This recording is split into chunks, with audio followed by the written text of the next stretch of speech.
দীর্ঘ প্রায় 16-17 বছর পর্যন্ত ফ্যাসিবাদের ঘোর অমানিসায় নিমজ্জিত ছিল। তিনটি জাতীয় সংসদ নির্বাচনের সময় অতিক্রান্ত হয়েছে। দেশের মানুষ তাদের ভোটাধিকার প্রয়োগ করতে পারে নাই। এদেশের মানুষকে তাদের ন্যায্য অধিকার থেকে বঞ্চিত করা হয়েছিল। কখনো বিনা ভোটের সরকার, কখনো রাতের ভোটের সরকার, কখনো আমি নির্বাচনের সরকারের মধ্য দিয়ে বাংলাদেশের মানুষ যে ভোটাধিকার প্রয়োগ করার অধিকার সংরক্ষণ করে, সেটাকেই বাংলাদেশ থেকে চিরতরে মুছে ফেলবার পায়তারা চালানো হয়েছিল। গণতান্ত্রিক শাসন ব্যবস্থার যে সর্বোচ্চ সৌন্দর্যটুকু গণমানুষের রায়ের প্রেক্ষিতে সরকার গঠন হবে, সেই গণমানুষের রায়কে দেশ থেকে শুধু নয়, বরং গণতন্ত্রের সংজ্ঞা এবং ডেফিনেশন থেকে পর্যন্ত বিদায় করে দেওয়ার পায়তারা চালানো হয়েছিল।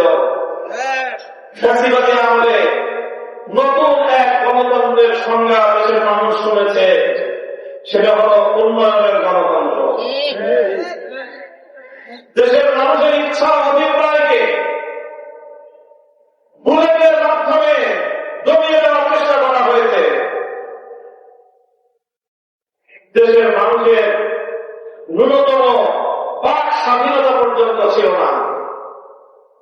সামাজিক যোগাযোগ মাধ্যমে মানুষ মন করে নিজের কথাটুকু বলবে, নিজের আদর্শের প্রতি সমর্থন ব্যক্ত করবে, নিজের পছন্দের দল অথবা ব্যক্তির প্রতি সমর্থন ব্যক্ত করবে, সেই অধিকারটুকু পর্যন্ত কেড়ে নিয়েছিল ফ্যাসিবাদী শেখ হাসিনার স্বৈরাচারী সরকার।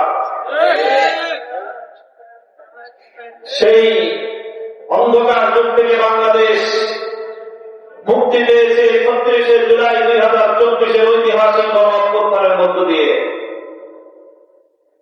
এই ৩৬শে জুলাই ২৪ বিপ্লব একদিনে হয়নি, এক মাসে হয়নি, এক বছরে হয়নি, বরং এক যুগ ধরে তিল করে লড়াই এবং সংগ্রাম সাধনার মধ্য দিয়ে ৩৬শে জুলাই ২৪ জুলাই অভ্যুত্থান বাংলাদেশে প্রতিষ্ঠিত হয়েছে। ২৪ জুলাইয়ের ভিত প্রকৃত হয়েছিল ২০১৩ সালের শাপলা চত্বরে, যখন শাহবাগে ফ্যাসিবাদের জন্ম হয়েছিল, যখন শাহবাগের নাস্তিক্যবাদী উত্থানের মধ্য দিয়ে বাংলাদেশে ফ্যাসিবাদের পদধ্বনি শুরু হয়েছিল, তখনই হাটহাজারীর প্রস্তাব থেকে শেখুল ইসলাম আল্লামা আহমদ শফী, দায়ের মিল্লাতে ইসলামী আল্লামা জুনায়েদ বাবনগরী বর্বর তৌহিদি জনতাকে নিয়ে সজাগ হয়েছিল ইসলামকে রক্ষা করার জন্য, দেশের মানুষের ধর্মীয় অনুভূতির সম্মান রক্ষা করার জন্য এবং বাংলাদেশের স্বাধীনতাকে রক্ষা করার জন্য।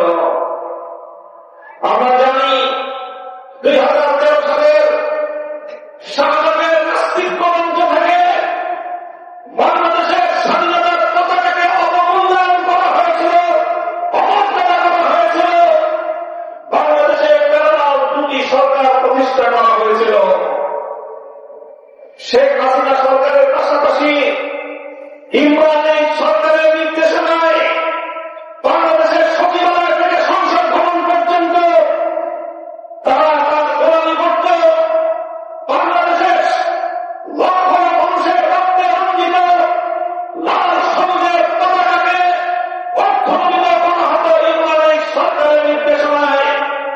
বাংলার স্বাধীনতার সূর্য যখন অস্তমিত হওয়ার পথে, এদেশের মানুষের ধর্মীয় হাজার বছরের ইতিহাস ঐতিহ্য যখন ভুলণ্ঠিত হওয়ার পথে, বাংলাদেশের মুসলিম জাতিসত্তার সভ্যতার সংস্কৃতি যখন হিন্দুয়ানি সংস্কৃতির পাড়াল গ্রাসে হারিয়ে যেতে বসেছিল, ঠিক তখন এদেশের আলেম সমাজ, এদেশের ইসলামপন্থীরা স্বাধীনতার পতাকা হাতে ইসলাম এবং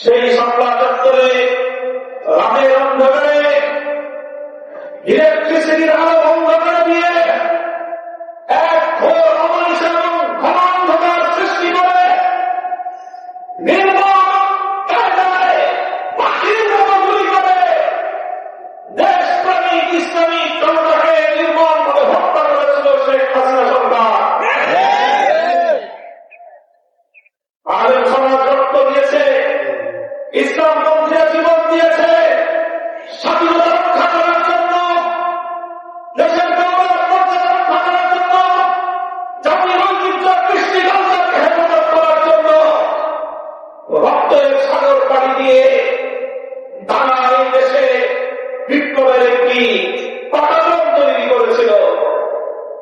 সেই পাটাতনের উপর দাঁড়িয়ে অজস্রবার আন্দোলন হয়েছে, সংগ্রাম হয়েছে।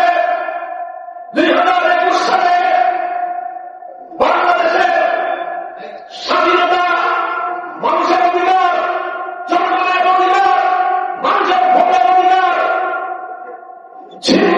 মানুষের ভোটাধিকার ছিনতাইকারী নরেন্দ্র মোদীকে বাংলাদেশে এনে বাংলাদেশের স্বাধীনতার সুবর্ণ জয়ন্তীকে বিতর্কিত করার যে সিদ্ধান্ত গ্রহণ করা হয়েছিল, এদেশের তৌহিদি জনতা শান্তিপূর্ণ প্রতিবাদের মাধ্যমে নরেন্দ্র মোদীকে লাল কার্ড প্রদর্শন করেছে।